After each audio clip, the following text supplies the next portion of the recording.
Rajma gravy for chapati இந்த மாதிரி ஒரு டைம் ட்ரை பண்ணி பாருங்க. ஃப்ரெஷ்ஷான ராஜ்மானால குக்கரில் கொஞ்சமாக தண்ணி உப்பு சேர்த்து 2 விசில் விட்டு வேக வச்சுக்கலாம்.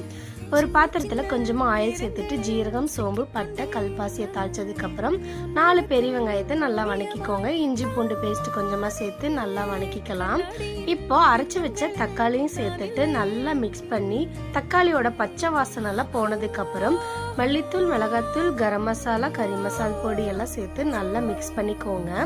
இப்போ வேக வச்ச ராஜ்மா இந்த மாதிரி நல்லா மாவாக வெந்திருக்கணும், அப்போ தான் டேஸ்ட் நல்லா இருக்கும். இப்போ வேக வச்சதையும் சேர்த்துட்டு கொஞ்சமாக உப்பு சேர்த்துக்கலாம். நம்ம ஆல்ரெடி உப்பு சேர்த்துருக்கோம். இதை நல்லா மிக்ஸ் பண்ணி ஒரு 15 நிமிஷம் கொதிக்க விடுங்க. இப்போ நல்ல பச்சை வாசனைலாம் போய் ராஜ்மா கறி வேற லெவலில் ரெடி ஆகிருக்கு.